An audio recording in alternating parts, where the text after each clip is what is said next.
Our next guest is a sportscaster and television personality whose podcast, Up and Adams, airs weekday mornings at 11 on FanDuel TV. Please welcome to the show, Kay Adams, everybody.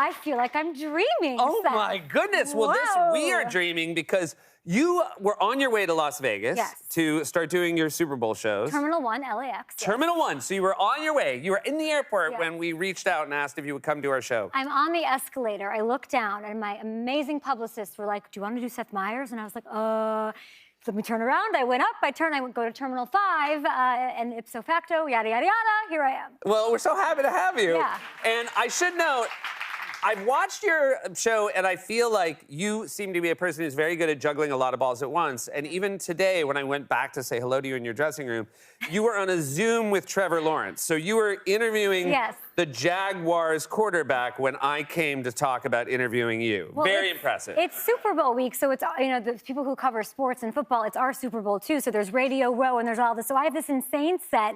Everything's built, and then all these guys are showing up, but I'm not there because I'm here today, which I'm happy about. But yes, I had an interview with Trevor Lawrence. You were kind enough to say hello. Yes. And maybe I'll talk to Kenny Pickett, your Steelers. Thank you very much. It'd be nice if you talk to some Steelers for me as well. There's not a lot of talk about the Steelers right now. Ever get to the Super Bowl? Not a lot of chatter. So I would say the Super Bowl week is already mayhem, no matter where it is. But this year it is in Las Vegas, which is always mayhem. What is your expectation for what a Super Bowl in Las Vegas is going to be like? I was at F1 a couple of months ago. Okay. And they were so welcoming. The city had it organized on lock, but I feel like if you're going to Vegas, it's that like Kevin McAllister Home Alone moment with the schematic, like you get it on the table, you roll it out, and you have to plot out where you're going and your energy and your coffee and whatever, because it's going to be absolute madness, all the stars. And then of course, Usher, halftime. Anybody excited about that? Now you feel like we're not talking enough about Usher? I feel like, I think you're right. I'm a big fan of undersell, over-deliver. Yeah. It's just a life mantra. And I feel like, we're talking Taylor Swift, which is amazing, and she's taking over. And, last year was epic with Rihanna. Then before that, we had, Dr. Dre out in L.A. But I feel like, and I'm going to go ahead and say my bold take here, this is going to be a top 5 all-time Super Bowl halftime show. He's going to put on the party. I think people forget how many hits he has. Banger after banger, and it'll be amazing. And a party. That's very exciting. Yes. Now, you're doing 2-hour shows as opposed to a usual 1-hour show the whole week in Vegas. And how many, it seems to me that you have a ton of guests when you do your show. You're just rolling in one after the other. Is that by design? Do you like just the sort of mayhem of talking to as many people as possible? Yeah, because if I don't, then I have to talk. Interesting. Don't you like to come and do your, this is what I think, but then I want to get people's stories out of them. Yes, absolutely. I think I've learned just in covering sports, I love the interview. And you do an amazing job. Like, I feel warm and comfy and here, amazing here. And I think there's a real craft to it. And so I really enjoy getting stories out of people. I mean, we have Gronk on my show every week. We had Will Ferrell come on and surprise him. Like, we have as many guests as possible to make it a party. Now, Gronk, you were doing a live commercial with Gronk at the Super Bowl. Yes. Now, a Super Bowl commercial is already a big deal, but a live Super Bowl commercial, that has the added pressure of, I don't need to tell you, of being live. Well, and this is Gronk is Gronk trying to kick a field goal again? He is, but I haven't really thought about it that much, but I guess I'm sorry, I didn't mean to remind you that now it was I'm getting a little more nervous.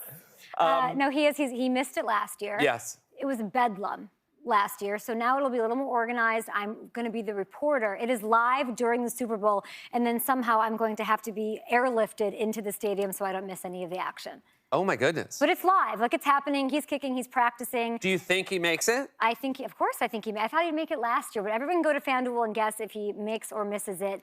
And you can get a split of like $10 million on FanDuel. So go and cheer Gronk on, everybody. All right. And now what about prop bets? Now, for those who don't know, prop bets are the sort of bets you wouldn't naturally think of as far as like who's going to win or over under or score the first touchdown. Right. What's a good prop this year? I'm like, is it weird that I'm obsessed with like the Gatorade? I'm in the Gatorade. Oh, whether it gets dumped? No, what color it's going to be. That's interesting. Like a mega. I can't believe you're allowed to bet on something like that. It's so nerdy, but you don't understand. The people over at FanDuel, the abacuses, the tallying everything, they keep track of what color the Gatorade is for these teams all season long as best as they can to sort of make the algorithm for what it'll be. The most most popular is purple. That was last year. Okay. Red's a long shot, which I'd bet on because I think the logos are both red, so that's great.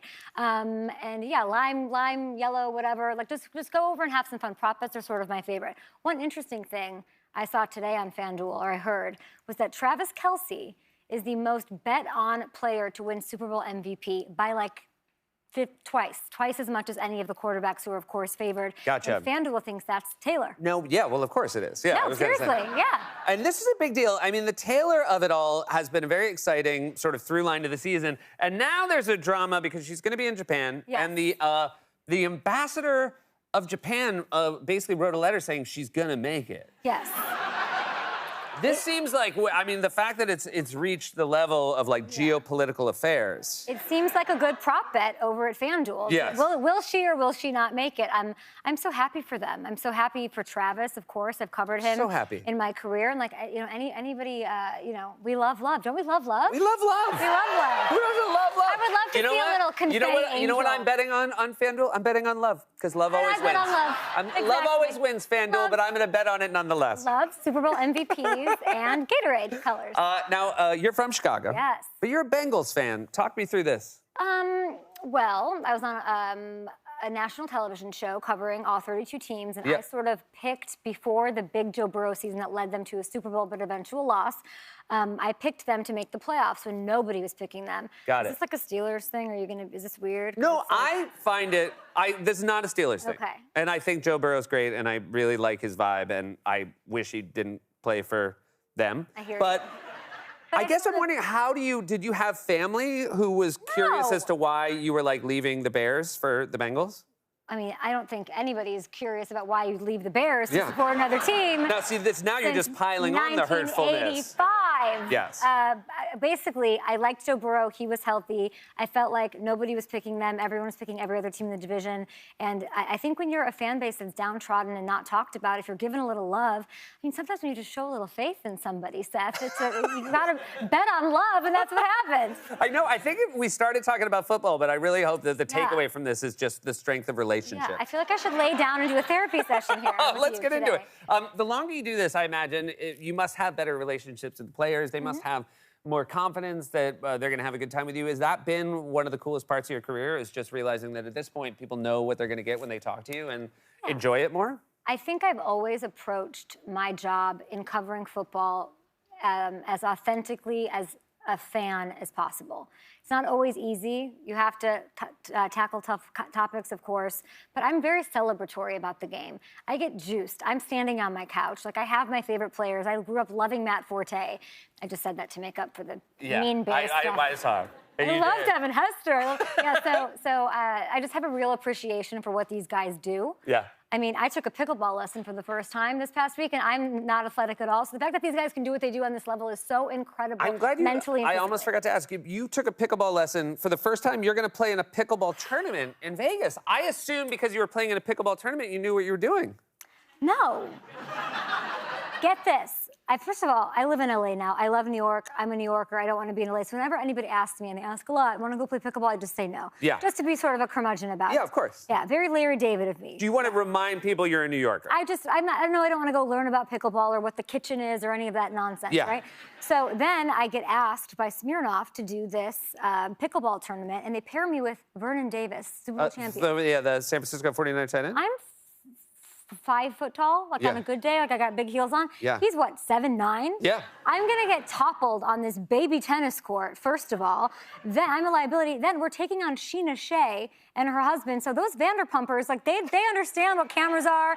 They're not gonna shrink in the light. And people are like, oh, but you have an athlete next to you. Like you're gonna beat everybody. Do you really think you think Sheena Shea's returning a serve to Vernon Davis? No. No, I'm going to get exposed and pelted. Yeah. I'm going to be the scapegoat. The whole time I'm going to be getting worked on this Now, court. can I go on FanDuel and bet against you on this?